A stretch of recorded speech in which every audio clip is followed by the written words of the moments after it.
رب انی مسنی الضر وانت ارحم الراحمین۔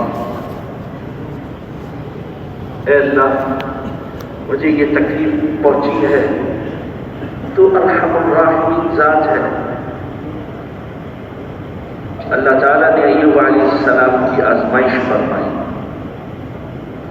فاستجبنا له فکشفنا ما به من ضر وآتیناہ اہلہ ومثلهم معهم رحمة من عندنا وذکریٰ للعابدین۔ اللہ نے فرمایا ایوب نے اس آزمائش میں ہم کو پکارا، ہمیں پکارا ایوب نے، ہم نے ایوب کی پکار کو سنا اور ان کی تکلیف کو دور فرمایا، اور جو بال بچے چلے گئے تھے، نعمتیں چلی گئی تھی، اللہ نے وہ دوبارہ لوٹا، اور اللہ کا حکم ہوا ارکض برجلک ھذا مغتسل بارد وشراب، اپنے پیر کو زمین پر مارو، اس سے چشمہ نکلا، اس چشمے کے پانی کو پینے کا بھی حکم دیا گیا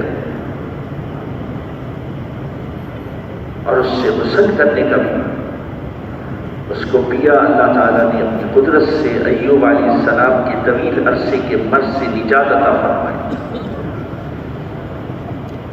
زکریا علیہ السلام کو اللہ نے آزمایا، ساری زندگی اولاد دی۔ اذ نادى ربه نداء خفیا، زکریا علیہ السلام نے اللہ کو پکارا، چپ کے پکارا، اور کیا کہا؟ رب انی وہن العظم منی واشتعل الرأس شیبا ولم اکن بدعائک رب شقیا۔ اے باری تعالیٰ، میری ہڈیاں کمزور ہو چکی ہیں، مجھ پر بڑھاپا طاری ہو چکا ہے، اور تجھ سے دعا کر کے میں کبھی محروم نہیں رہا۔ دعا سے پہلے یہ تین چیزیں کی، پہلے بھی آپ نے میری دعا کو قبول کیا، اولاد مانگی، یرثنی ویرث من آل یعقوب، جو میرا اور آل یعقوب کا وارث بنے، اپنی طرف سے ذریت طیبہ عطا، ذریت طیبہ عطا۔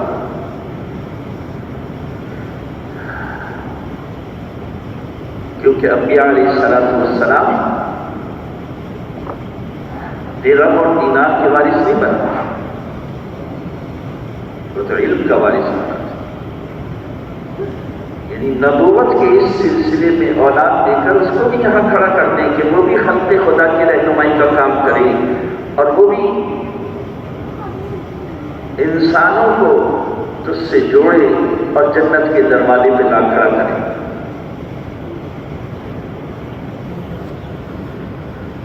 تو زکریا علیہ السلام کو بھی اللہ نے آزمایا اور بڑھاپے میں اولاد دی،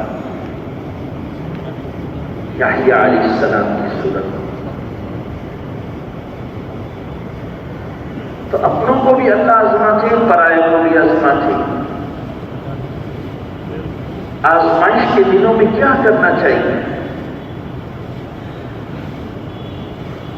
جتنے بھی اللہ والے گزرے سب نے اللہ کی طرف رجوع کیا، اس حال کو اللہ لائے، اس حال کو اللہ لے کے جائیں گے۔ قوم نوح کو بھی اللہ نے آزمایا، وہ کثرت کے گھمنڈ میں رہی، ناکام ہو گئی۔ قوم عاد کو بھی اللہ نے آزمایا، وہ طاقت کے گھمنڈ میں رہی، ناکام ہو گئی۔ قوم شعیب کو بھی اللہ نے آزمایا، وہ تجارت کی منڈیوں کے گھمنڈ میں رہی، ناکام ہو گئی۔ فرعون کو بھی اللہ نے آزمایا، حکومت کی نشے میں رہا، ناکام ہو گیا۔ قارون کو بھی اللہ نے آزمایا، مال کی قوت کا اثر لیا ہوا اور مال کی قوت کے گھمنڈ میں رہا، اللہ نے ناکام فرمایا۔ حامان کو بھی اللہ نے آزمایا، وزارت کے اندر رکھا۔ شداد کو بھی اللہ نے آزمایا، جائیدادیں دے کر۔ آزمائش ہوتی رہی،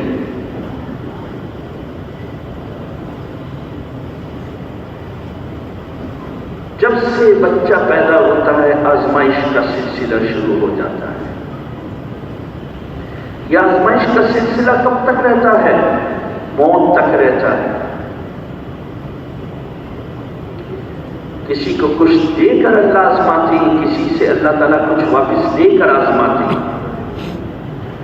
عہدہ دے کر آزماتے ہیں، عہدہ واپس دے کر آزماتے ہیں.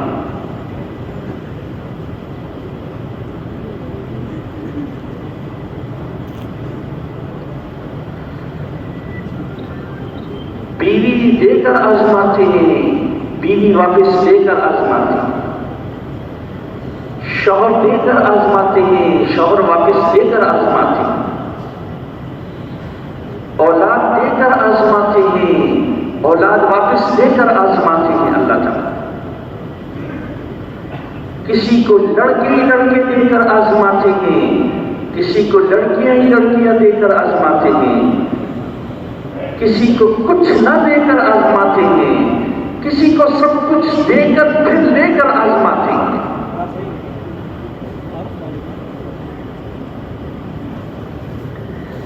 کسی کو خوشیاں دے کر آزماتے ہیں، کسی کو غم میں رکھ کر آزماتے ہیں. کسی کو تنگ دست بنا کر کے آزماتے ہیں، کسی کو وسعت دے کر آزماتے ہیں.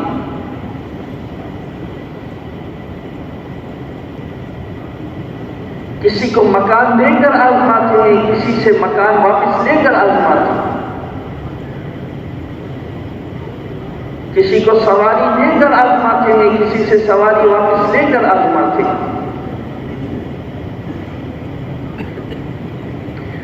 نعمتیں دے کر بھی آزماتے ہیں، نعمتیں واپس لے کر بھی آزماتے ہیں. اور آزمائش کس چیز کی ہے؟ موت تک آزمائش ہے. آزمائش کس چیز کی ہے؟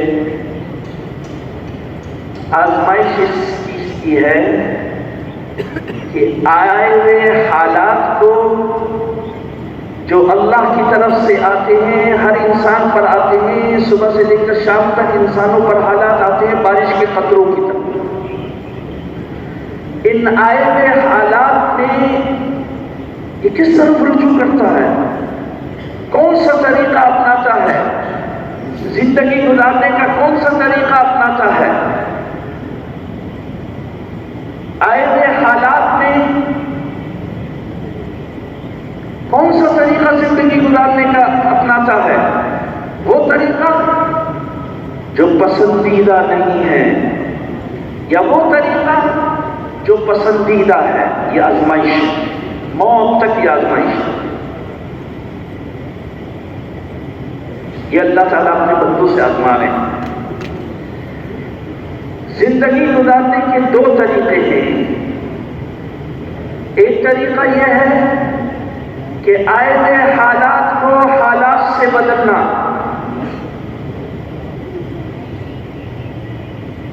اور ایک طریقہ زندگی کا یہ ہے کہ آئے ہوئے حالات کو اعمال سے بدلنا.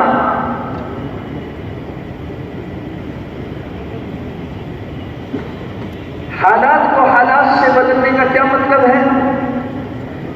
انسانی زندگی پر حالات آتے ہیں،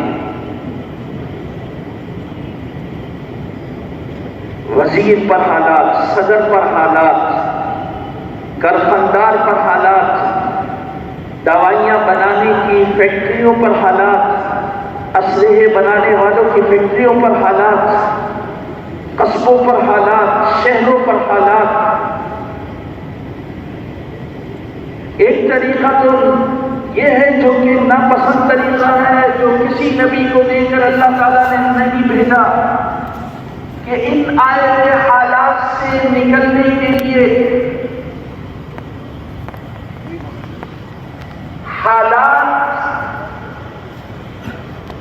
حالات کو حالات سے بدلنا، اپنی مرضی کے مطابق زندگی گزارنا، خواہش کے قدم اٹھانا، جی چاہیے کے قدم اٹھانا. یہ طریقہ زندگی گزارنے کا کسی کے یہاں پسندیدہ نہیں. حالات سے حالات کو بدلنے کا کیا مطلب؟ کہ جس لائن کی محنت پر حالات آئے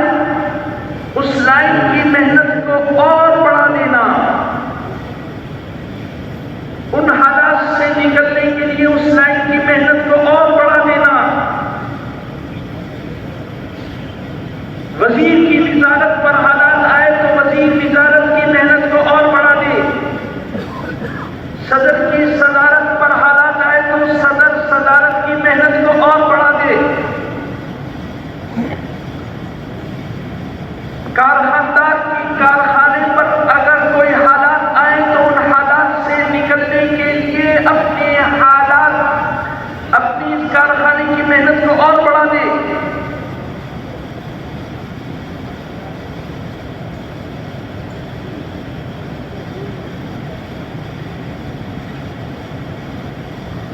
یہ ہے حالات کو حالات سے بدلنے کی محنت. اور خواہشات کی زندگی میں لگ جائے اور منمانی کی زندگی میں لگ جائے.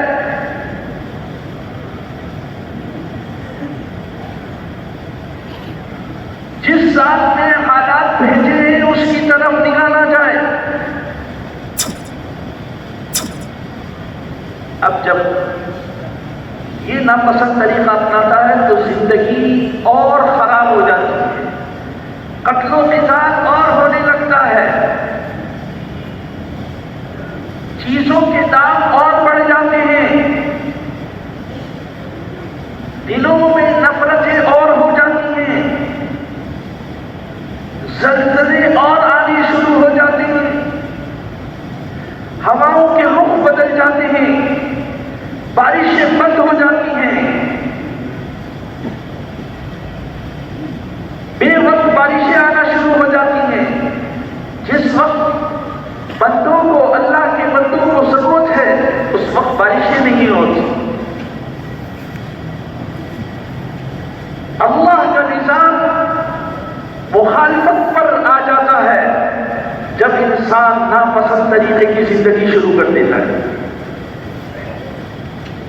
اس لیے اللہ تعالیٰ انبیاء علیہ السلام کو بھیجا کرتے تھے اور ان کو بتاتے تھے کہ جاؤ اپنی امت کے لوگوں کو کہو کہ اپنے آئے ہوئے حالات کو صحیح طریقے سے بدلو، ان حالات کی محنت کو اور نہ بڑھا دو اور اپنی خواہشات کو چھوڑو، منمانی کو چھوڑو، اللہ کو راضی کرو.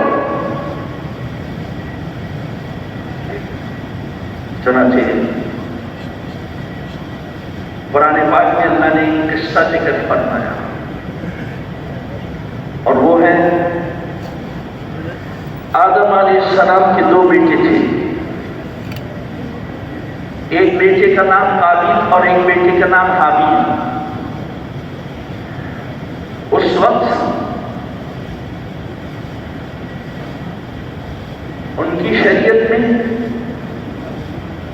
یہ درست ہوتا تھا ایک حمل سے دو بچے پیدا ہوتے تھے، ایک لڑکا اور ایک لڑکی. ایک دفعہ کے حمل سے دو بچے پیدا ہوتے تھے، ایک لڑکا اور ایک لڑکی. پھر دوسری دفعہ کے حمل سے ایک لڑکا اور ایک لڑکی پیدا ہوتی تھی. تو پہلے حمل سے جو لڑکا اور لڑکی اکٹھا پیدا ہوئے ہیں ان کا آپس میں رشتہ بھائی بہن کا ہوتا تھا. اور دوسرے حمل سے پیدا ہونے والا جو لڑکا اور لڑکی ہے ان کا بھی آپس میں رشتہ بہن بھائی کا ہوتا تھا. لیکن پہلے حمل کا لڑکا دوسرے حمل کی لڑکی سے اور پہلے حمل کی لڑکی دوسرے حمل کے لڑکے سے نکاح کر سکتے تھے. ان کے یہاں یہ جائز تھا. تو جو قابیل کے ساتھ لڑکی پیدا ہوئی وہ بہت خوبصورت تھی اور دوسرے حمل میں جو حابیل پیدا ہوئے تو اس کے ساتھ جو لڑکی پیدا ہوئی وہ خوبصورت نہیں تھی.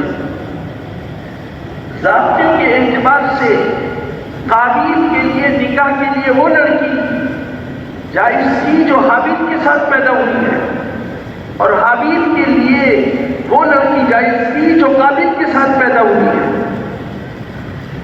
لیکن قابیل بضد کہ نہیں میں تو اسی لڑکی سے شادی کروں گا جو میرے ساتھ پیدا ہوئی ہے کیونکہ وہ خوبصورت تھی. جب آدمی خواہش کے مطابق زندگی گزارنے کے طریقے پہ آ جاتا ہے، حکم کو چھوڑتا ہے، اس میں پختہ ہو جاتا ہے، تو پھر اس کو کچھ نظر نہیں آتا سوائے اس کے کہ اپنی خواہش کو پورا کرنا۔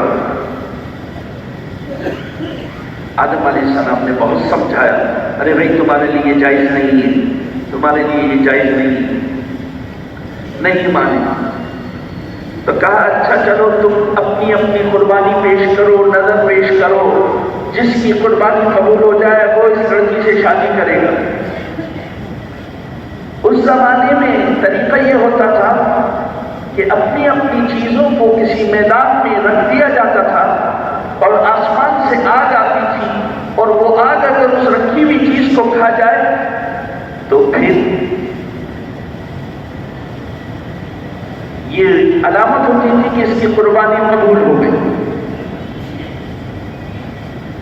تو دونوں نے اپنی اپنی چیزیں رکھی، قابیل نے بھی اپنی چیزیں رکھی، حابیل نے بھی اپنی چیزیں رکھی۔ ایک نے کچھ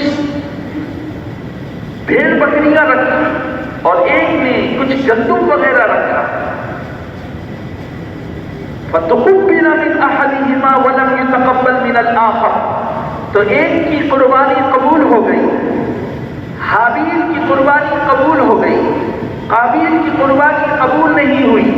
جو چیز انہوں نے رکھی تھی وہ ایسے ہی رکھی رہ گئی۔ خدائی فیصلہ بھی ہو گیا کہ یہ بچی سے نکاح جائز ہے حابیل کے لیے، نہ کہ قابیل کے لیے، لیکن بسی میں تو اسی سے شادی کروں گا، میں تو اسی سے شادی کروں گا۔ تو حضرت آدم علیہ السلام نے خوب سمجھایا، اللہ کا فیصلہ بھی ہو گیا، اور اس نے کہا لَأَقْتُلَنَّكَ، میں اس کو قتل کر دوں گا، یعنی اپنے بھائی کو قتل کر دوں گا، کیونکہ وہی آڑ بنا ہوا ہے اس ضرورت کو پورا ہونے میں، یہ آڑ بنا ہوا ہے۔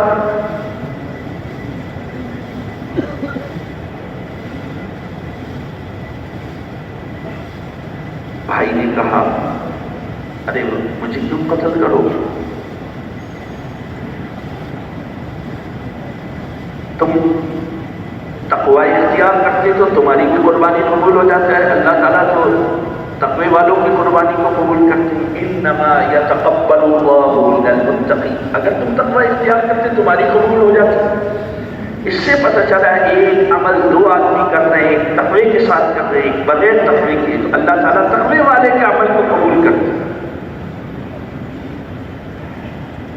اور دوسرے بھائی نے کہا، یعنی حابیل نے اپنے بڑے بھائی قابیل کو، لئن بسطت الی یدک لتقتلنی ما انا بباسط یدی الیک لاقتلک انی اخاف اللہ رب العالمین، کہ اگر تم اپنے ہاتھ کو بڑھاؤ گے مجھے قتل کرنے کے لیے تو میں اپنے ہاتھ تمہاری طرف نہیں بڑھاؤں گا تمہیں قتل کرنے کے لیے، اور یہ سب کیوں نہیں کروں گا؟ انی اخاف اللہ رب العالمین، کہ میں رب العالمین سے ڈرتا ہوں، میں رب العالمین سے ڈرتا ہوں، میں ایسا کام نہیں کر سکتا، میں اللہ سے ڈرتا ہوں۔ چنانچہ آگے بڑھ کر کے حابیل کو قابیل نے قتل کر دیا، اور جو آدمی جی چاہی اور خواہشات کے مطابق زندگی گزارنے کا پابند ہو جاتا ہے اور عادی ہو جاتا ہے تو یہ راستہ نتیجے کے اعتبار سے جہنم میں لے جانے والا ہے۔ اس لیے آپ علیہ السلام نے فرمایا روایت میں کہ جتنے لوگ قیامت تک قتل کریں گے سب قتل کرنے والوں کو اپنے اپنے قتل کا گناہ ملے گا، لیکن قابیل کو تمام مجموعی قتلوں کا گناہ ملے گا، اس لیے کہ اسی نے سب سے پہلے قتل کی سنت کو جاری کیا۔ میرے بھائیوں، یہ راستہ پسندیدہ نہیں ہے۔ راستہ پسندیدہ کون سا ہے؟ راستہ پسندیدہ کون سا ہے؟ رفچائی والا، حالات کو اعمال سے بدلنے والا، حالات کو اعمال سے بدلنے والا راستہ، حالات کو اعمال سے بدلنے والا راستہ پسندیدہ ہے۔ آئے حالات کو اعمال سے بدلنے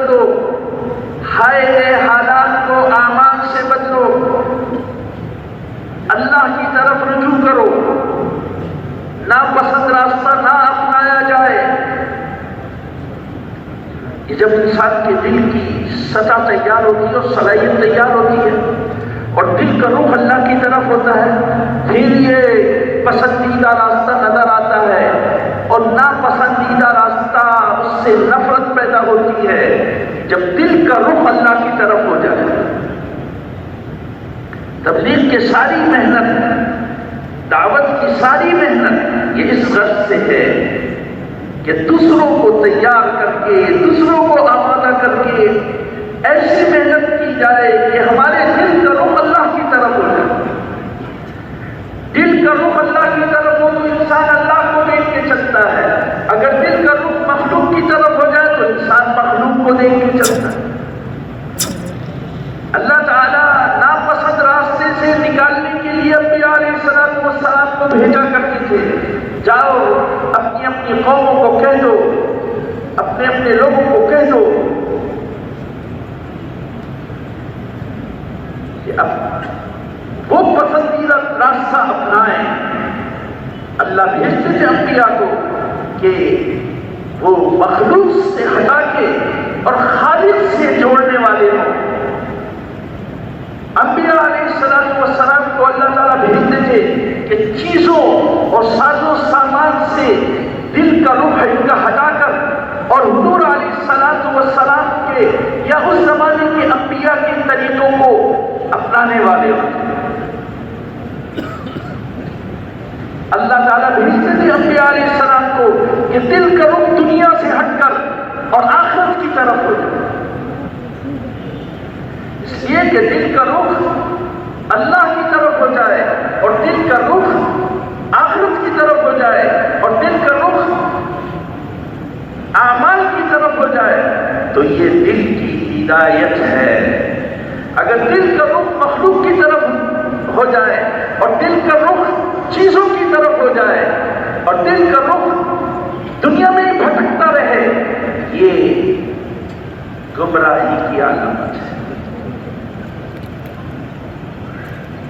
تو جو لوگ ناپسند راستے کو اپناتے ہیں وہ فرعون جیسے بڑے بڑے قدم اٹھا لیتے ہیں۔ جب فرعون کو یہ خبر دی گئی کہ تمہاری قوم میں ایک آدمی ایسا پیدا ہوگا جو تمہاری سلطنت کے زوال کا ذریعہ بنے گا، تو ہر پیدا ہونے والے بچے کو اس نے قتل کرا دیا، ہر بچے پیدا ہونے والے بچے کو۔ تو جو ناپسند راستہ اپناتا ہے، خواہش کا راستہ اپناتا ہے، جی چاہی کا راستہ اپناتا ہے، حالات کو حالات سے بدلنے والا راستہ اپناتا ہے، وہ ایسا قدم اٹھا لیتا ہے فرعون جیسا، اس کو کچھ نظر نہیں آتا۔ اور یہ جو ناپسند راستہ اپناتے ہیں یہ ہر چیز میں اپنی جیسی مخلوق کی طرف نسبت کرتے ہیں کہ جب بیماریاں عام ہوگی تو کہیں گے وزیر صحت کو پکڑو، یہ بیماریاں کیوں عام ہو گئی، وزیر صحت کو پکڑو۔ زلزلے آئیں گے تو کہیں گے ماہر اراضی کو پکڑو، یہ زلزلے کیوں آ رہے ہیں۔ وبا عام ہو جائے کہیں گے وزیر صحت کو پکڑو۔ ان کا رخ ہی نہیں، دماغ اور دل کے کسی کونے میں یہ بات ہی نہیں آئے گی کہ یہ حالات بھیجنے والا کون ہے اور یہ حالات کیسے جایا کرتے ہیں اور یہ حالات کو لانے والا کون ہے، اس کا مالک کون ہے۔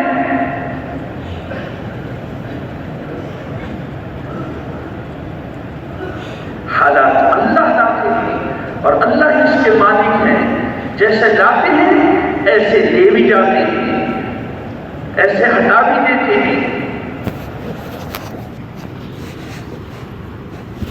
تو آئے ہوئے حالات میں اپنی جیسی مخلوق کی طرف ان کی توجہ ہوتی ہے۔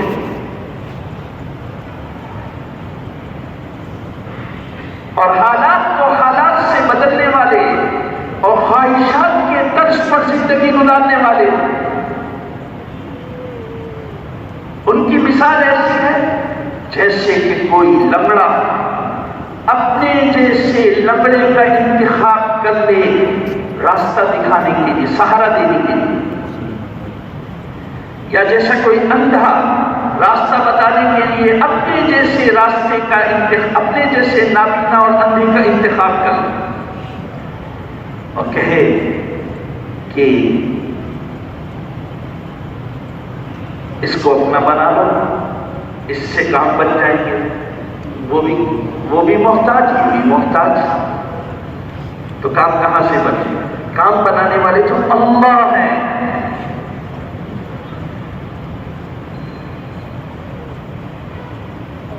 ہر اندھا اپنے جیسے اندھے کا انتخاب کرتا ہے، ہر لنگڑا سہارے کے لیے اپنے جیسے سہارے کا انتخاب کرتا ہے۔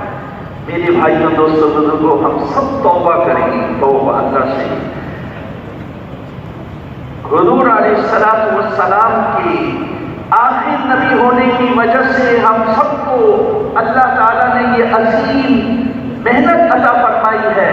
اس محنت کو چھوڑنے کی وجہ سے، اس محنت کو چھوڑنے کی وجہ سے ہر روز یومیہ ہر لمڑا دوسرے لمڑے کے سہارے میں مبتلا ہے، ہر اندھا اپنے جیسے اندھے کے انتخاب میں مبتلا ہے۔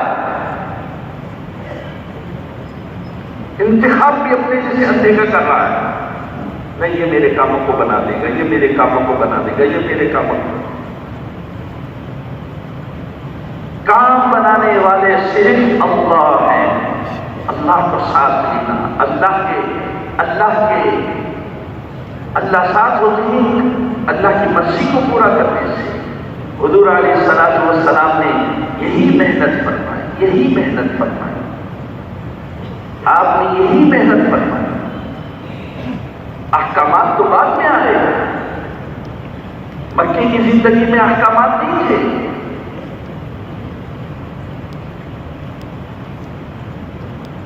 یہ تو مدینہ منورہ میں جب ہجرت کر کے تشریف لے گئے تو روزے کا حکم بعد میں آیا، زکوٰۃ کی فرضیت بعد میں ہوئی، نماز کچھ اجمالی طور پر فرض ہو گئی تھی، اس کی تفصیل بعد میں آئی، شراب کی حرمت کا حکم بعد میں آیا، اور وہ بھی یکلخت نہیں آیا، تدریجاً آیا۔ حدود اور قصاص، چور چوری کرے گا تو کیا سزا ملے گی، زانی زنا کرے گا تو اس کو کیا سزا ملے گی،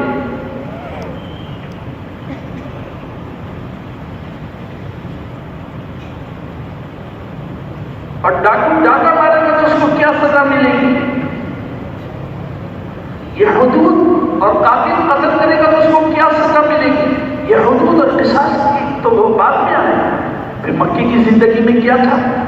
مکے کی زندگی میں یہی دلوں کی زمین کی تیاری تھی کہ دل کا رخ اللہ کی طرف ہو جائے، دل کا رخ اللہ کی طرف ہو جائے۔ ایسی آیت نازل ہو رہی، اللہ خلقکم ثم رزقکم ثم یمیتکم ثم یحییکم۔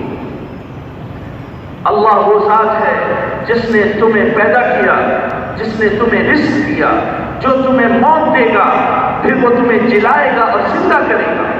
اللہ اللہ اللہ، دلوں میں اللہ تعالیٰ۔ اسی لیے حضرت عائشہ رضی اللہ عنہا فرماتی ہیں،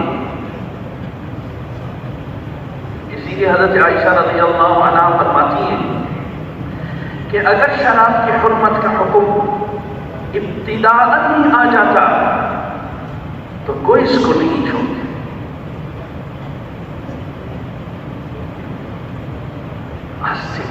آستے آستے شراب کی حرمت کا حکم آیا، پہلا حکم، دوسرا حکم، تیسرا حکم، تیسری آیت، چوتھی آیت، اس کی ساری تفصیل۔ اور ایک حکم تدریجاً حکم آنے کی صورت میں فائدہ یہ بھی ہے، ایک حکم کے آنے سے پہلے ایک حکم اور دوسرے حکم کے درمیان اس کی تیاری کرائی جا رہی ہے۔ اللہ بڑے ہیں، اللہ بڑے ہیں، اللہ کے احکامات بڑے ہیں۔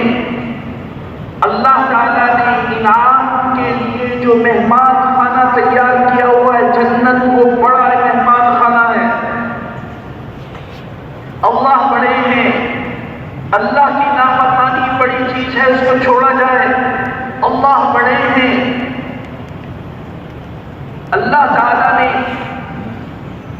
جو سزائیں رکھی ہیں وہ بڑی ہیں، اور جہاں سزائیں دی جاتی ہیں جہنم کا ٹھکانہ وہ بہت بڑا ہے، بہت بری جگہ ہے۔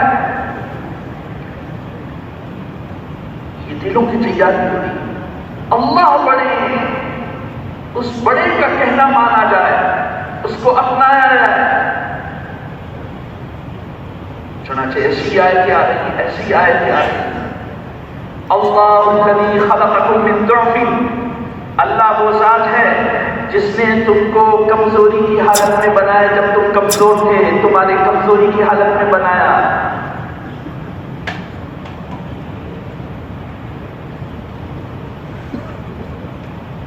ثم جعل من بعد ضعف قوة، جب انسان پیدا ہوتا ہے کمزور ہوتا ہے، ہاتھ بھی نہیں اٹھا سکتا، مکھی بیٹھ جائے تو مکھی کو ہٹا بھی نہیں سکتا، اس کو جو تکلیف ہے وہ اپنی تکلیف کو بیان بھی نہیں کر سکتا، ماں قرائن ڈھونڈتی رہتی ہے، علامتوں سے پہچانتی ہے، نشانوں سے پہچانتی ہے، وہ روتا رہتا ہے، روتا رہتا ہے، روتا رہتا ہے، ماں سمجھتی ہے اس کے پیٹ میں درد ہو رہا ہوگا تو اس کو پیٹ پر ہاتھ پھیرتی ہے کہ وہ مڑوڑ نکل جائے، پھر بھی اس کا رونا نہیں بند ہوتا تو وہ سمجھتی ہے شاید اس نے گندگی کی ہوگی، اس کی صفائی کر دیتی ہے، پھر بھی اس کا رونا بند نہیں ہوتا تو سمجھتی ہے شاید اس کو بھوک لگی ہے تو سینے سے لگا کر دودھ پلاتی ہے، پھر بھی اس کا رونا بند نہیں ہوتا تو پھر دیکھتی ہے کہ اس کے کان میں تو نہیں درد ہو رہا، وہ کان کی طرف ہاتھ پھیرتی ہے، پھر بھی اس کا رونا بند نہیں ہوتا، پھر سوچتی ہے شاید اس کو نیند آ رہی ہے، اس کو سلانے کی کوشش کرتی ہے، ان علامتوں کو تلاش کر کے ماں اس کو آرام پہنچانا چاہتی ہے، اور یہ ضعف میں پیدا ہوتا ہے، یہ اپنی چیز کو بیان بھی نہیں کر سکتا۔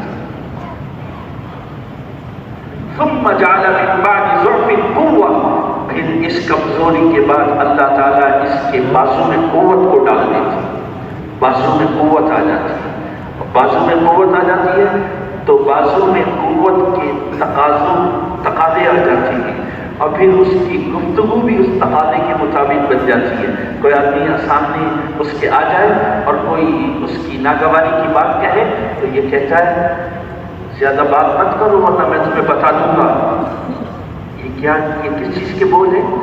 یہ بول ہیں بازو کی آئی ہوئی قوت کے تقاضوں کے بول ہیں۔ ثم جعل من بعد قوة ضعفا وشيبا، پھر اس قوت کے بعد اللہ تعالیٰ پھر سے کمزوری لے آتے ہیں اور پھر بڑھاپا لے آتے ہیں۔ ابھی تھوڑے عرصے پہلے تو یہ کہتا تھا کہ میں بتا دوں گا، اب اس کی یہ حالت ہو گئی کہ زمین پر بیٹھنا ہے تو سہارے کا محتاج، اور زمین سے اٹھنا ہے تو سہارے کا محتاج، ارے بھائی سہارا دینا میں اٹھ جاؤں، ارے بھائی سہارا دینا میں بیٹھ جاؤں، ارے کل تو تم کہہ رہے تھے میں بتا دوں گا، اور آج اس کی گفتگو بدل جاتی ہے۔ کوئی ساتھ کہ پہلے بچے کو ضعف میں پیدا کرتا ہے، پھر اس کو قوت دیتا ہے، پھر قوت کے بعد ضعف دوبارہ لاتا ہے، پھر بڑھاپا لاتا ہے کوئی ذات، اس ذات کو پہچانو، اس ذات کو اپناؤ، اس ذات کو اپناؤ، اس کو اپنا بناؤ، اس کے حکم کو پورا کرو، اس کی مرضی پر آؤ، اس کو راضی کرنا اپنی زندگی کا مقصد بنایا جائے۔ چنانچہ دیکھو اللہ تعالیٰ ہمیں بتا رہے ہیں کہ اس جانور سے ہی سبق سیکھ لو، اس جانور سے ہی سبق سیکھ لو، اور اللہ تعالیٰ قسم کھا کر، گھوڑوں کی قسم کھا کر بتا رہے ہیں کہ انسان اس جانور سے ہی سبق سیکھ لو۔ وَالْعَادِيَاتِ ضَبْحًا فَالْمُورِيَاتِ قَدْحًا فَالْمُغِيرَاتِ صُبْحًا فَأَثَرْنَ بِهِ نَقْعًا فَوَسَطْنَ بِهِ جَمْعًا إِنَّ الْإِنسَانَ لِرَبِّهِ لَكَنُودٌ۔ بات تو اللہ تعالیٰ یہ بتانا چاہ رہے تھے، إِنَّ الْإِنسَانَ لِرَبِّهِ لَكَنُودٌ، یہ انسان اپنے رب کا بڑا ناشکرا ہے، یہ انسان اپنے رب کا بڑا ناشکرا ہے۔ اللہ تعالیٰ یہ بیان کرنا چاہ رہے تھے، لیکن اس بات کو پختہ کرنے کے لیے اللہ تعالیٰ نے گھوڑوں کی قسم کھائی۔ قسم ہے ان گھوڑوں کی جو ہانپ ہانپ کر دوڑنے والے ہیں،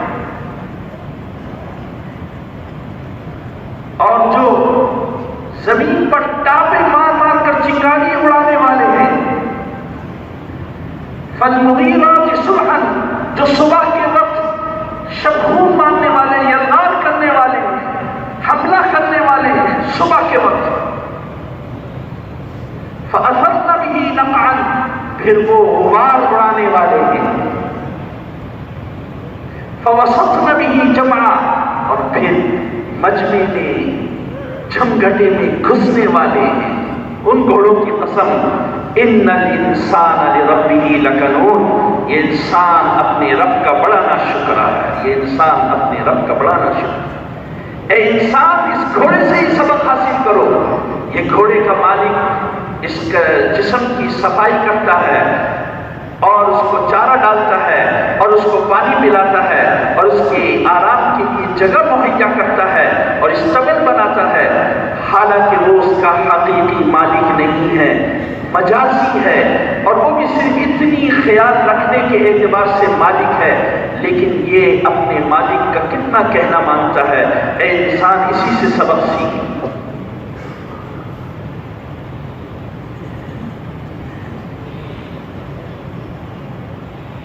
گھوڑا آرام کر رہا ہو استبل میں، اس گھر کے بچے اس کی کان پکڑ کے لٹک جائے، اس کی پشت پر چڑھ جائے، اس کی دم پر لٹک جائے، گھوڑا کچھ نہیں کہتا۔ گھوڑا سمجھتا ہے یہ اس گھر کے بچے ہیں جس گھر کا میں کہلاتا ہوں، یہ اس گھر کے بچے ہیں جس کا بڑا میرا مالک ہے، میرا خیال رکھنے والا ہے۔ اس کو کچھ نہیں کہتا، سر جھکائے بیٹھا ہوا تھا۔ اور اجنبی کوئی آدمی کوئی دم پکڑ لے، کوئی قریب آ جائے تو گھوڑا دھمکا کے اس کو ایک مارتا ہے، لیکن میں اس گھر کا ہوں، یہ بچے اس گھر کے ہیں جس کا میں کہلاتا ہوں۔ اور گھوڑا میلوں سفر کر کے آیا ہو اور پسینے میں شرابور ہو اور تھک کے چور ہوا ہو اور آنے والے کی آہٹ سنتا ہے فوراً کھڑا ہو جاتا ہے۔ ہو سکتا ہے کہ آنے والا یہ میرا مالک ہو سکتا ہے یہ آنے والا میرا مالک ہو اور مجھے سویا نہ پائے، تو اس کو یہ پسند نہیں ہے کہ مالک کی آمد پر میرے کو مالک سویا نہ پائے، فوراً اٹھ کھڑا ہوتا ہے۔ یہ نہیں کہتا مالک کو، یہ نہیں کہتا میلوں سفر کر کے آیا ہوں، پسینے میں شرابور ہو کر آیا ہوں، میری نیند پوری نہیں ہوئی، میری تھکاوٹ دور نہیں ہوئی، میں ابھی آپ کا کہنا نہیں مان سکتا۔ ان الانسان لربہ لکنون، یہ انسان اپنے رب کا بڑا ناشکرا ہے۔ اے انسان، اس گھوڑے سے سبق سیکھ، اس گھوڑے سے سبق سیکھ۔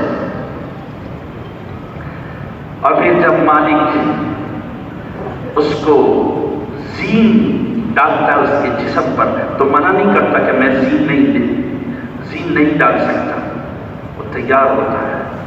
لگام دیتا ہے تو لگام دینے سے انکار نہیں کرتا، اور زین ڈال کے جب بیٹھتا ہے تو اشارہ ہوتے ہی چل دیتا ہے، جب اشارہ ہوتا ہے تو رکتا نہیں، اب جب رکتا ہے تو چلتا نہیں ہے۔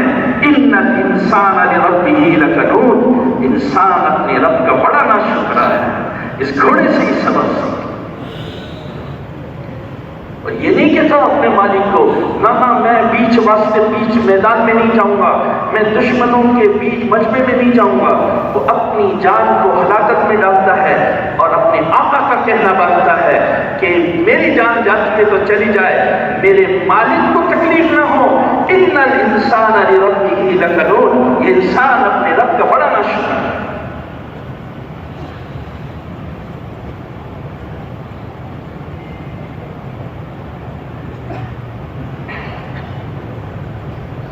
اسی سے سبق سیکھ لے ایک انسان بہت تیز رفتار میں جا رہا ہے، گھوڑا مالک کو لے کر بہت تیز رفتار میں جا رہا، آنے واحد میں مالک نے لگام کو کھینچ لیا، تو اس کو لگام کو کھینچنے کی وجہ سے اس کو اپنی رفتار بھی توڑنی پڑتی ہے اور پیروں کو گاڑنا پڑتا ہے، جس کی وجہ سے اس کے پیر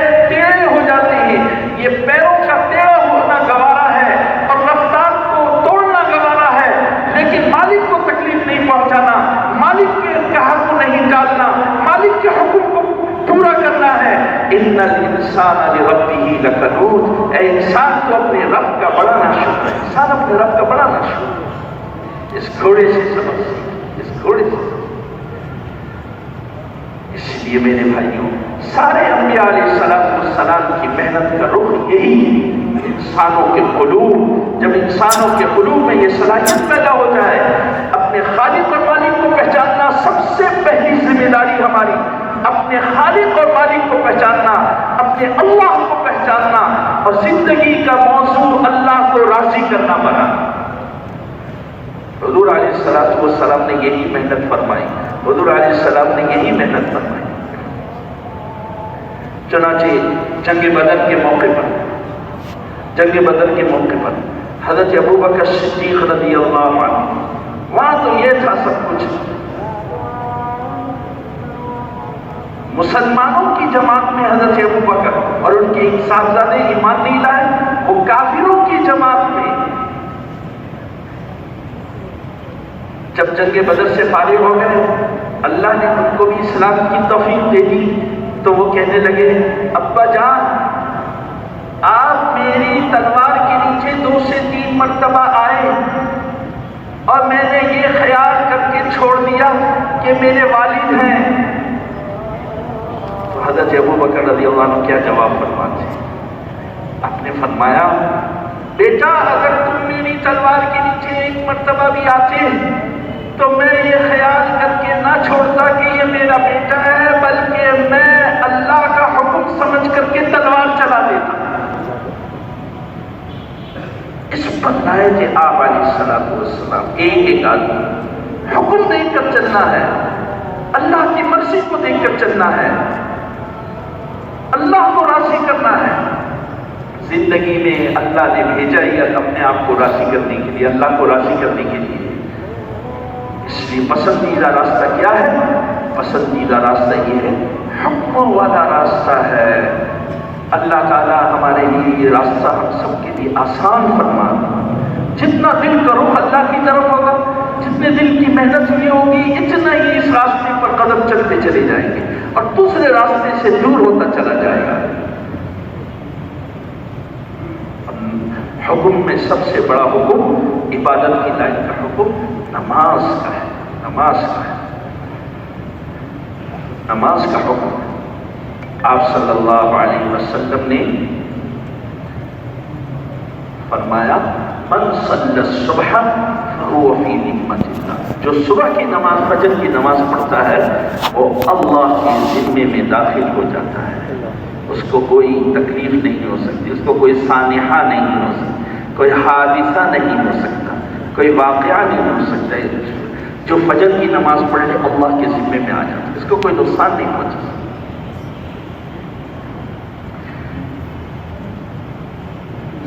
اس فرض، فجر کی نماز کے فرض سے پہلے 2 سنت، حدیث پاک میں اس کی اتنی تاکید آئی ہے، فرمایا صلوہا ولو طردتکم الخیل، کہ اس کو پڑھو اگرچہ تمہیں گھوڑے روڑ ڈالے، اتنی تاکید، اہتمام کرو۔ اپنے فرض کی کتنی قیمت، اور دن رات میں جو 12 رکعتیں فرض سے پہلے ہوتی ہیں یا فرض کے بعد ہوتی ہیں، سنتوں کا اہتمام کر لیں، 12 رکعت سنتوں کا اہتمام کر لیں۔ تو آپ علیہ السلام فرماتے ہیں، بنى الله له بيتا في الجنة من واظب 12 ركعة بنى الله له بيتا في الجنة، جو صبح شام کی نمازوں میں 12 رکعت سنتوں کا اہتمام کر لے، سنت مؤکدہ، اللہ تعالیٰ اس کے لیے جنت میں ایک محل تیار کرتے ہیں۔ اب روزانہ پڑھ رہے ہیں، ہمیں معلوم ہے کہ ہمارے لیے روزانہ محل تیار ہوتا ہے، انسان کتنا خوش ہوتا ہے، ہم نے تو پلاٹ خرید لیا، ہمارے پلاٹ میں بنیاد ڈل گئی، 4 دیواریں بھی اٹھا لی گئی، چھت بھی ڈل گئی، پلاسٹر بھی ہو گیا، اب فنیشنگ باقی ہے، بس یہ ہوگی، تھوڑا سا یہ باقی ہے۔ پھر کیا کرتا ہے؟ جب اپنا گھر ہو جاتا تو اپنے عزیز رشتے داروں کو آ کے کھانا کھلاتا ہے کہ ہاں یہ میرا اپنا گھر ہو گیا، کرائے کہ گھر سے جان چکے. جو آدمی فجر کی 2 سنت پڑھ لے فرض سے پہلے اور ظہر کے فرض سے پہلے 4 سنتیں پڑھ لے اور ظہر کے فرض کے بعد 2 سنتیں پڑھ لے اور مغرب کے فرض کے بعد 2 سنتیں پڑھ لے اور عشاء کے فرض کے بعد 2 سنتیں پڑھ لے، 12 رکعت بن جاتی ہیں. بَنَى اللَّهُ لَهُ بَيْتًا فِي الْجَنَّةِ، اللہ اس کے لیے جنت میں ایک محل تیار کرتا ہے. فجر کی نماز ہو جائے ہمارا دل خوش ہو جائے، ہمارے بنیاد ڈل گئی. ظہر کی نماز بھی پڑھ لی اور پہلے اور بعد کی سنتیں پڑھ لی، ہاں 4 دیواریں بھی کھڑی ہو گئی، چھت بھی ڈل گئی، اب فنیشنگ باقی ہے. مغرب کی نماز کے بعد ہاں فنیشنگ بھی ہو گئی، رنگ بھی ہو گیا. عشاء کی نماز کے بعد بس اب تو بالکل حوالے ہو گیا، ہمارا گھر تیار ہو. اللہ تعالیٰ نے دیتا شوق میں اللہ کے حکم کو پورا کرے، شوق میں. اور جس نماز کی سنتوں کا اتنا ملنا ہے تو فرض پر کیا ملے. اس لیے حضرت عمر رضی اللہ عنہ جب گورنر بنا کر بھیجتے تھے تو فرماتے تھے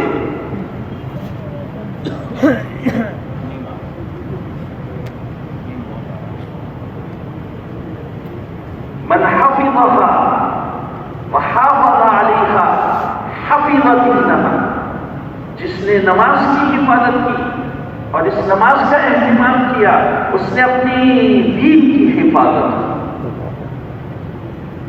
وَمَنْ ضَيَّعَهَا فَهُوَ لِمَا سِوَاهَا أَضْيَعُ. ٹھیک ہے تم گورنر بن کے جا رہے ہو، تمہارے اوپر بہت کام ہوں گے، لیکن میرے نزدیک اتنا اہم امورکم عندی الصلاۃ، میرے نزدیک تمہارے سب کاموں میں سے سب سے زیادہ اہم کام نماز ہے. من حفظها وحافظ عليها حفظ دینہ، جس نے نماز کی حفاظت کی، اس کا اہتمام کیا، اس نے اپنے دین کی حفاظت. وَمَنْ ضَيَّعَهَا فَهُوَ لِمَا سِوَاهَا أَضْيَعُ، اور جس نے اس نماز کو ضائع کیا، بے وقت پڑھا، ٹال مٹول کر کے پڑھا، قضا کر دی، یہ سب ضائع کرنے میں آتا ہے، تو وہ دوسرے کاموں کو اس سے زیادہ ضائع کرے گا جو نماز کو ضائع کرے گا. اس لیے زندگی نماز کے وقت ہے، جو اپنی نماز کو درست کر دے گا اس کی زندگی درست ہو جائے گی، ساری زندگی درست ہو جائے گی. اور آج تو جمعرات کی رات ہے، کل تو جمعہ ہے، سید الایام ہے، کتنا قیمتی دن ہے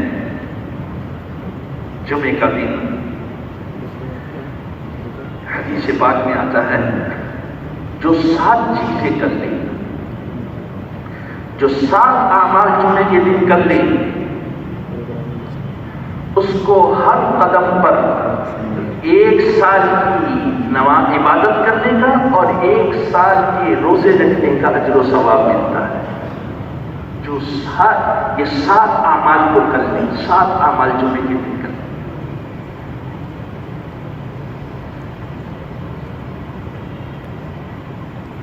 کان لہ بکل خطوۃ اجر سنۃ، اس کے لیے ہر قدم پر 1 سال کا اجر و ثواب ہے. اجر صیامہا و قیامہا، اس کے روزوں کا 1 سال روزوں کا اور 1 سال قیام کرنے کا اجر ثواب ملے گا. اس کو کتنے کام کرنے ہیں؟ 7. فرمایا من غسل واغتسل وبكر وابتكر ومشى ولم يركب واستمع ودنا من الإمام واستمع كان له بكل خطوة أجر سنة أجر صيامها وقيامها. جمعے کے دن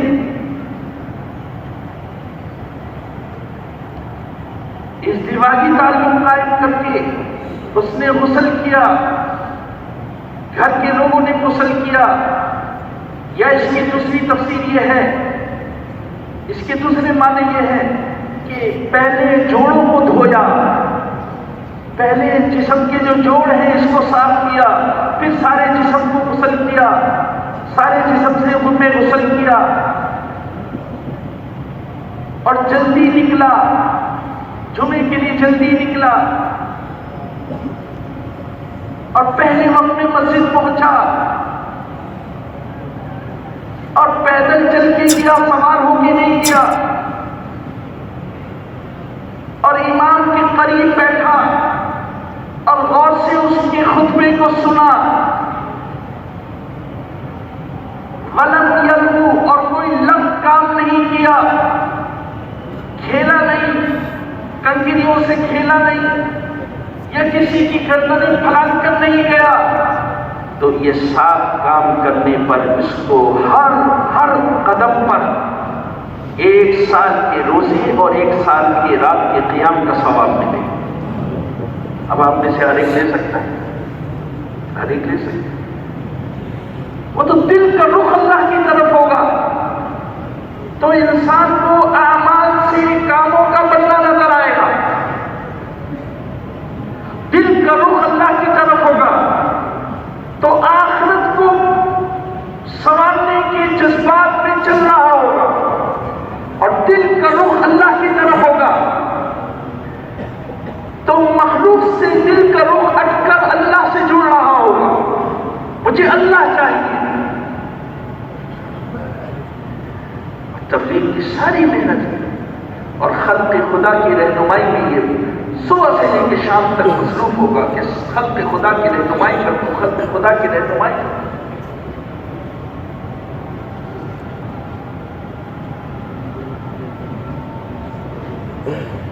اللہ کی یاد میں بسر، اللہ کی یاد میں بسر۔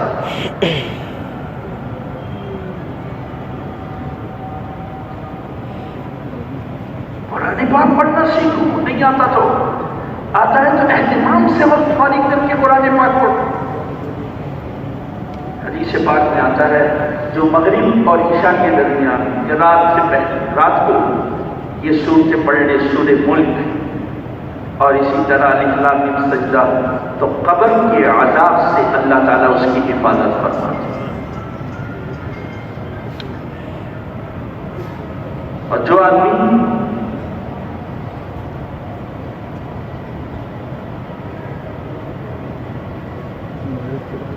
سورۃ واقعہ پڑھ لے رات کو، لم تصبہ فاقۃ ابدا، اس کو کبھی فاقہ نہیں پہنچا۔ عبداللہ ابن مسعود رضی اللہ عنہ کی 8 بیٹیاں تھیں، 8 بیٹیاں تھیں، 8 بیٹیاں تھیں عبداللہ ابن مسعود رضی اللہ عنہ، 8 بیٹیاں تھیں، بیمار ہو گئے، حضرت عثمان ان کی عیادت کے لیے گئے، کہا کیا ہو گیا؟ کہا بیمار ہو گیا۔ طبیب کو بتا دے گا، انہوں نے ہی تو بیمار کیا ہے، آپ دنیا سے جا رہے ہیں، آپ کے لیے کوئی وظیفہ مقرر کر دیا، آپ کی بیٹیوں کے کام آئے گا۔ فرمایا میں نے ان کو سب کو سورت واقعہ سکھا دی، یہ پڑھتی رہیں گی اور اللہ سے اپنی ضرورتیں پوری کریں گی۔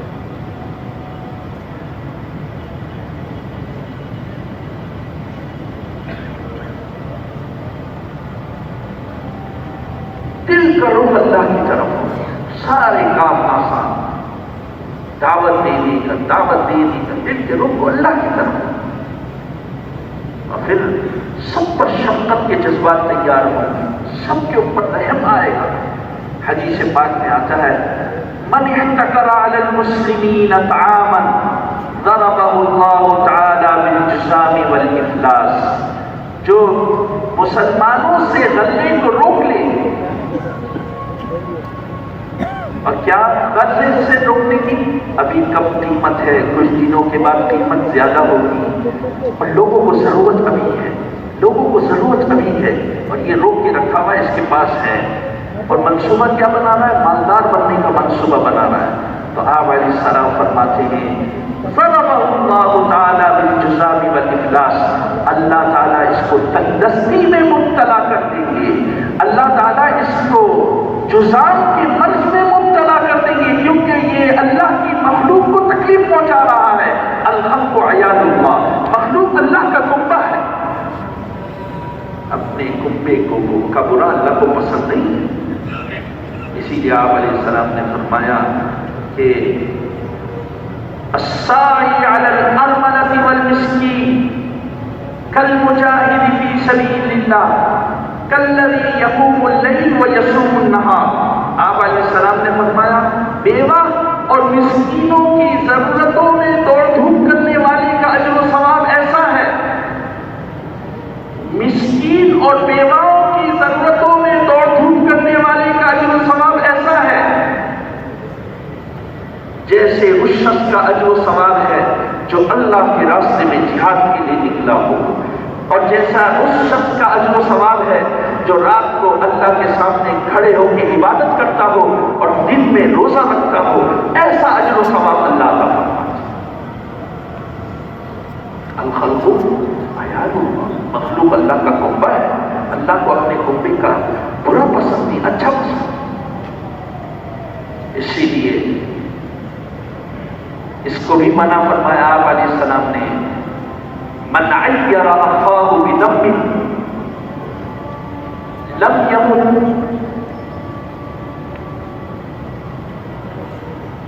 جس نے کسی مسلمان کو ایسے گناہ کے بارے میں عار دلایا جس سے اس نے توبہ کر چکا ہے، لم یمت حتی یعملہ، تو یہ عار دلانے والا شخص اس وقت تک اس کو موت نہیں آئے گی جب تک کہ وہ خود بھی اس گناہ میں مبتلا نہ ہو جائے۔ آپ کو کیا معلوم، وہ تو توبہ کر کے اللہ کے قریب ہو گیا، اور ہم عار دلا دلا کے اچھا تم یہ کرتے تھے نا، تم یہ کرتے تھے نا، تم یہ کرتے تھے نا، اب عار دلا دلا کے اللہ سے دور ہو رہے ہیں، اور یہ توبہ کر کے اللہ کے قریب ہو گیا۔ الخلق عیال اللہ، مخلوق اللہ کا کنبہ ہے۔ آپ علیہ السلام فرماتے ہیں لا تظہر الشماتۃ لأخیک فیرحمہ اللہ ویبتلیہ، اپنے بھائی کی مصیبت پر خوشی کا اظہار مت کرو، اپنے بھائی کی مصیبت پر خوشی کا اظہار مت کرو۔ جیسے ہوتا ہے آدمی کا دل کسی سے خراب ہوتا ہے تو اس کی خوشی سے غم زدہ ہو جاتا ہے، اور اس کی غم سے خوش ہوتا ہے، جس سے دل خراب ہو۔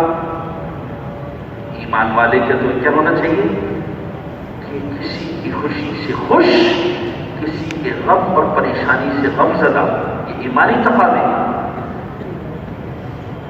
اس لیے آپ علیہ السلام نے منع فرمایا اپنے بھائی کی مصیبت پر خوشی کا اظہار مت کرو۔ جیسے اچھا ہو اس کی دکان پر آگ لگ گئی، اس کو مصیبت آئی تھی، اچھا ہو اس کی دکان پر آگ لگی، اب یہ خوشی کا اظہار کر رہا ہے۔ فرمایا اپنے بھائی کی مصیبت پر خوشی کا اظہار مت کرو۔ بہت ممکن ہے اللہ تعالیٰ اس مصیبت اور پریشانی سے تمہارے بھائی کو نکال دے اور تم کو اس مصیبت میں مبتلا کر دے۔ فَيَرْحَمُهُ اللَّهُ وَيَبْتَلِيهِ، اللہ رحم فرما کر اس کو اس مصیبت سے نکال دے اور تم کو اس میں مبتلا کر دے۔ مخلوق اللہ کا کنبہ ہے۔ اس لیے میرے بھائیوں، حضور علیہ السلام نے مکے سے مدینہ جب ہجرت کی تو وہاں انصار کے ساتھ بھائی چارہ پیدا کروایا، دونوں کی جوڑیاں بنائی، بھائی بنایا، موافق۔ یہ ہماری ایمانی تقاضے۔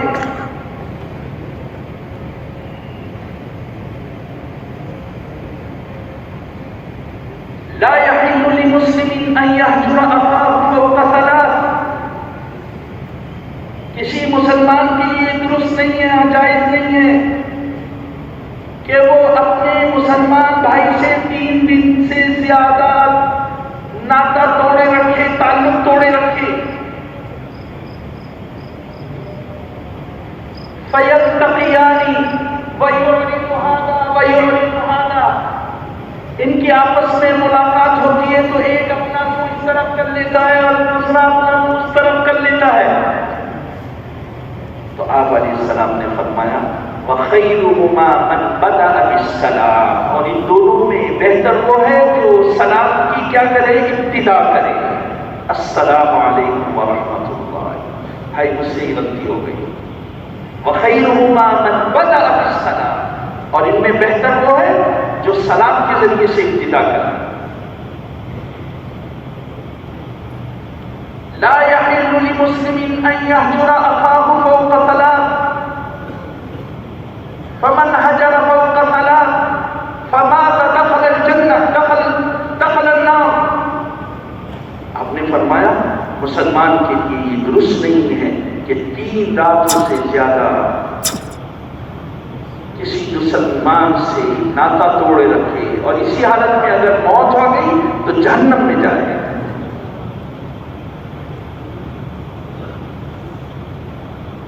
من حجر اخاه سنة فهو كسفك دم. فرمایا جس نے کسی جو ہم کرتے من حجر اخاه سنة، جس نے کسی مسلمان سے ناتا توڑ کے رکھا سال بھر تک،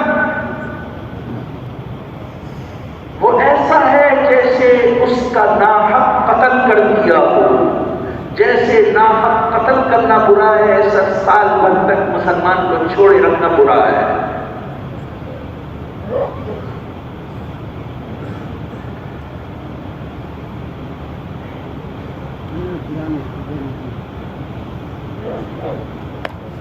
المؤمن معلم ولا خیر فی من لا یعلم ولا یعلم. اس میں کوئی خیر نہیں ہے جو نہ محبت کرے نہ محبت کیا جائے. مومن تو محبت کا مرکز ہے.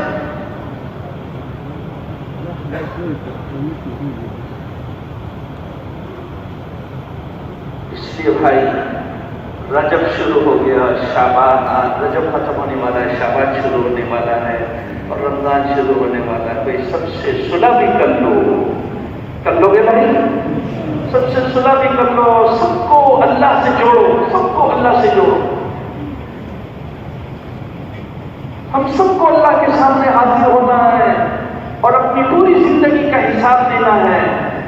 اور وَنَضَعُ الْمَوَازِينَ الْقِسْطَ لِيَوْمِ الْقِيَامَةِ، کل قیامت کے دن اعمال شمار نہیں ہوں گے، گنے نہیں جائیں گے، بلکہ تولے جائیں گے. اور میزان عدل اللہ تعالیٰ فرماتے ہیں کہ ہم قائم کریں گے، اس میں اعمال تولے جائیں گے. اور اعمال وہی وزنی ہوں گے جو حضور علیہ السلام کے طریقے پر ہوں گے، اور اعمال وہی وزنی ہوں گے جو اخلاص کے ساتھ. حضرت امام احمد بن حنبل رحمۃ اللہ علیہ، شہر کے کچھ لوگوں نے کہا ہمارے شہر کے وہ فلاں بزرگ انتقال کر کے آپ جنازے پر چلیں، آپ جنازے کے پیچھے.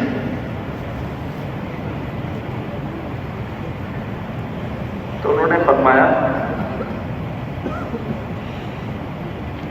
لم تحضر نیت، ابھی تک نیت حاضر نہیں ہوئی، آپ لوگ جاؤ، میری نیت حاضر نہیں ہوئی. کیا مطلب؟ یعنی جو جنازے کا ثواب ہے اس کا اشتغال مجھے پیدا نہیں ہوا، اللہ کے حکم کی غرض کے لیے جا رہا ہوں، یہ مجھے حاضر نہیں ہوا.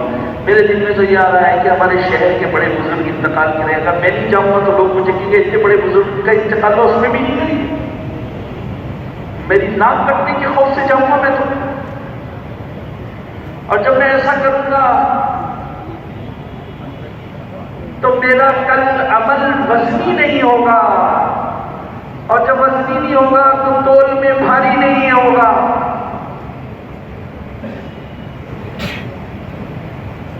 انہوں نے فرمایا نیت حاضر کی.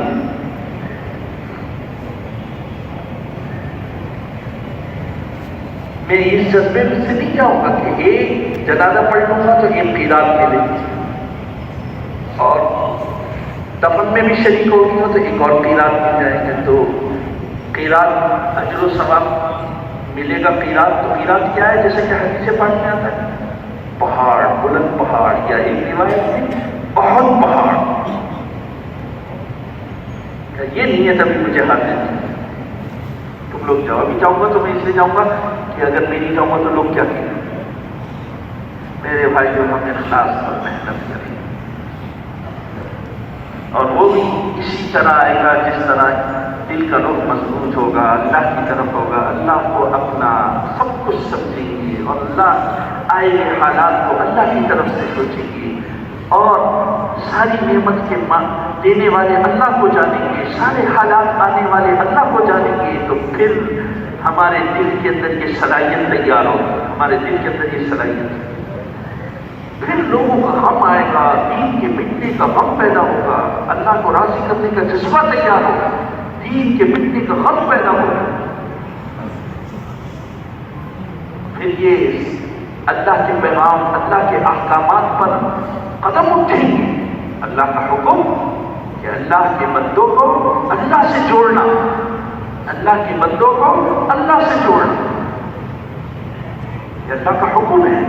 جیسے نماز پڑھنے کا حکم, روزے رکھنے کا حکم, اس طرح ایک حکم کے لیے اللہ کے بندوں کو اللہ سے جوڑنا, اللہ کے حکموں کے لیے تیار کرنا, اللہ کی نافرمانی سے بچنے کے لیے تیار کرنا, ان کو اس عظیم محنت کے لیے تیار کرنا جس سے دل کا رخ اللہ کی طرف ہو جاتا ہے, جس سے حکموں پر قدم چل پڑتے ہیں, جس سے انسان اپنے خالق اور مالک کو پہچاننے لگتا ہے.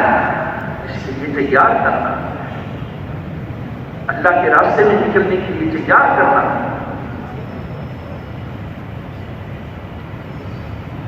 ہر ایک کو اللہ سے جوڑنے کے لیے آدمی مل جائے, آدمی قیمتی ہے, آدمی قیمتی ہے, یہ آدمی کا روح اللہ کی طرف ہو جائے, اس کا یہ اللہ سے جڑ جائے.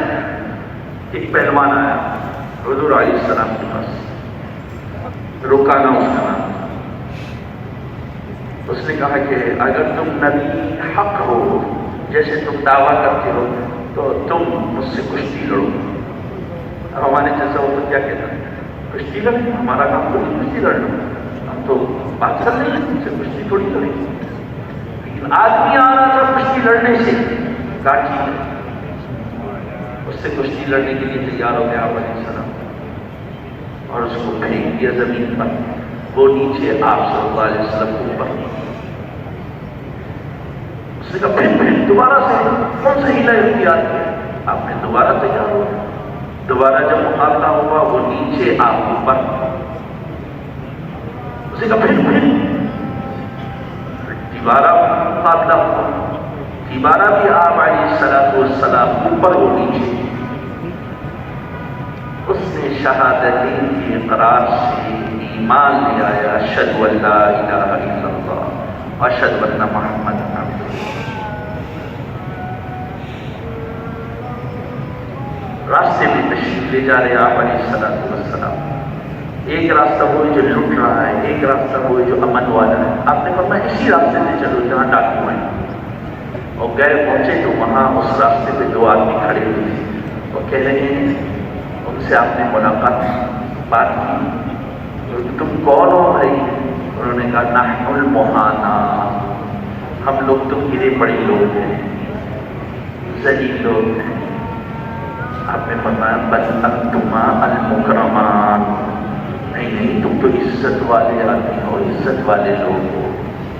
کیونکہ اللہ تعالیٰ نے سارے انسانوں کو عزت والا کہا ہے قرآن پاک میں, وَلَقَدْ كَرَّمْنَا بَنِي آدَمَ. ہم نے بل انتما المکرمان, تم تو عزت والے ہو. وہ دونوں مسلمان ہو گئے.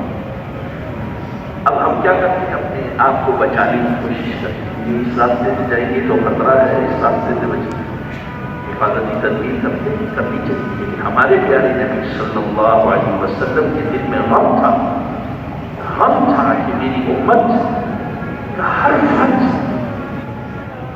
کامیاب ہو جائے, اس کا دل اللہ سے جڑ جائے, اللہ سے جڑ جائے.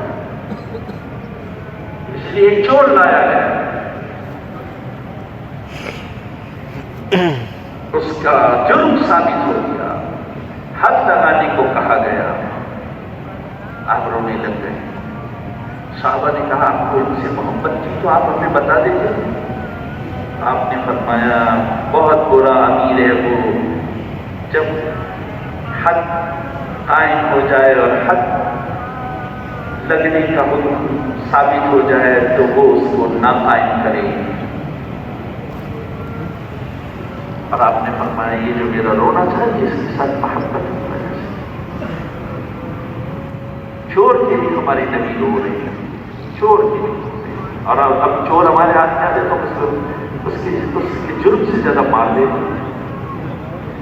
اور اس کو پولیس کے پاس لے جاؤ اور اس کو تھانے میں بند کرو. ہمارے نبی چور کو دیکھ کر کے پریشان ہو رہے ہیں کہ اس کا ہاتھ کاٹا جائے، میری امت ہے، پٹ کا ہاتھ کاٹا جائے گا، اب نہ رو تو پھر کب رو. ایک رات عشاء کی نماز پڑھی آپ نے اور عشاء کی نماز پڑھ کے گھر تشریف لائے اور آپ نے یہ آیت پڑھنی شروع کر دی. ان تعذبهم فإنهم عبادك وإن تغفر لهم فإنك أنت العزيز الحكيم. یہ دعا حضرت عیسیٰ علیہ السلام کل قیامت میں مانگیں گے اللہ کے سامنے. ہمارے پیارے نبی صلی اللہ علیہ وسلم اپنی امت کے لیے دنیا میں مانگا ان تعذبهم فإنهم عبادك. اللہ اگر تم کو عذاب دے گا تو یہ تیرے ہی تو بندے ہیں، اور اگر تم کو معاف کر دے گا تو غفور الرحیم ہے. آتا ہے کہ عشاء کی نماز کے بعد 11 بجے آئے ہوں گے آپ گھر میں یا 10 بجے آئے ہوں گے، صبح اذان تک اس آیت کو نماز میں پڑھتے رہے. ان تعذبهم فإنهم عبادك وإن تغفر لهم فإنك أنت العزيز الحكيم. اللہ تعالیٰ ہم کو بھی کہ مٹی کا غم نصیب فرمائے. جب آدمی اللہ کے راستے میں نکلتا ہے، اللہ کے راستے میں نکلتا ہے اور مسجدوں کو آباد کرتا ہے اور ایک پر محنت کرتا ہے تو اللہ تعالیٰ کسی درجے میں اس کو یہ غم نصیب فرما دیتے ہیں، غم نصیب فرما دیتے ہیں. اللہ تعالیٰ یہ غم نصیب فرما دیتے ہیں.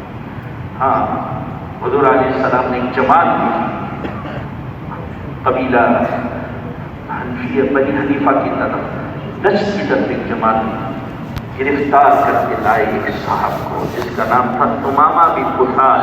اس کا نام تھا تمامہ بن قثال. آپ گرفتار کر کے لائے اور اس کو مسجد نبوی کے ستون میں باندھ دیا. آپ تشریف لائے اور آپ نے فرمایا ما عندک یا تمامہ، اے تمامہ تمہاری کیا رائے ہے؟ ما عندک یا تمامہ، اے تمامہ تمہاری کیا رائے ہے، کیا خیال ہے؟ تو کہنے لگا سردار تھا، واللہ خیر یا محمد، خدا کی قسم اچھی حالت میں ہو محمد. ان تقتلنی تقتل ذا دم وان تنعم على شاکر وان كنت تريد المال فاسألنی منه ما شئت. اور اس نے کہا اگر تم مجھے قتل کر دو تو میں وہ شخص ہوں جو قتل کا مستحق ہوں، اور اگر تم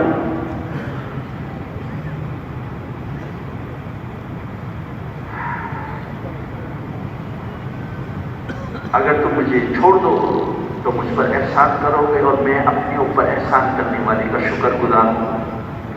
اور اگر تم مال لینا چاہتے ہو تو مال مانگو، کتنا مال مانگتے ہو چھوڑ، پھر یہ میں تمہیں دے دوں گا. آپ مسکرا کے چلے گئے. یہ بدھے ہوئی دوسرا دن آ گیا. دوسرے دن آپ پھر آئے، ما عندک یا تمامہ، اے تمامہ کیا خیال ہے؟ اس نے وہی جواب دیا. آپ تیسرے دن آئے.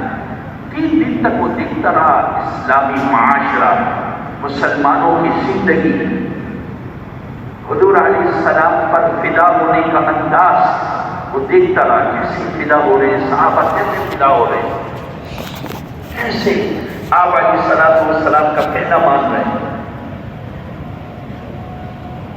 کیسے ایک کے پیچھے سب نماز کو ادا کر رہے ہیں. سارا منظر دیکھ رہے ہیں. تیسرے دن آپ تشریف لائے اور اس نے وہی جواب دیا. آپ نے فرمایا اس کو رہا کر، آزاد کر دیا، رسیاں کھول دی اور وہ برابر کے باغیچے میں گیا خریدنے اور غسل کر کے آئے اور اسلام کے قبول کرنے کا اظہار فرمایا اور اسلام قبول کر لیا. اب کیا تھا؟ اب تو آزاد کر دیا تھا علیہ السلام نے، جا کر کے نئی تیاری کے ساتھ آتے. لیکن جب ایمان دل میں گھر کر جاتا ہے تو اس کو کوئی طاقت دل سے ایمان کو اور اسلام کو نہیں نکال سکتی. اللہ کی محبت آ گئی، ایمان آ گیا، اور کہنے لگے ان کے تاثرات بدل گئے، رجحان بدل گیا. ما كان على الارض وجه ابغض الي من وجهك فقد اصبح وجهك الي احب الوجوه.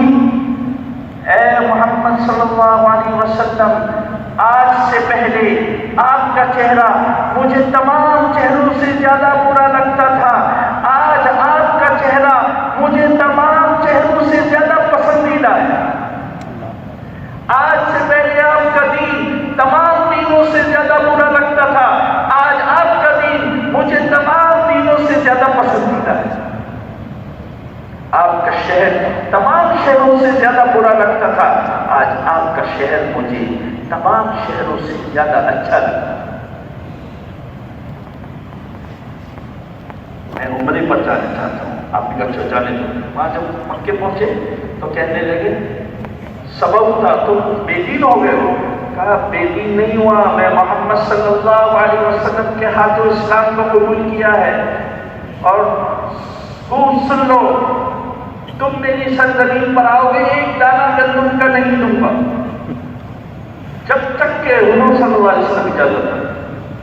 مکے والوں نے حضور صلی اللہ علیہ وسلم کو لکھا، دیکھو یہی کر رہے ہیں. آپ نے سفارش فرمائی کہ نہیں بھائی اللہ نہ روکو. دین سمجھ میں آتا ہے ماحول سے، دین عمل بھی ماحول میں آتا ہے.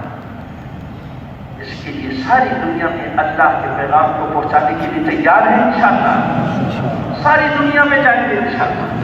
سب ساری دنیا میں جانے کی نیت کر لو، ساری دنیا میں جانا ہے انشاءاللہ. اور ساری دنیا میں پہنچنے کے راستوں کو اللہ سے مانگ مانگ کر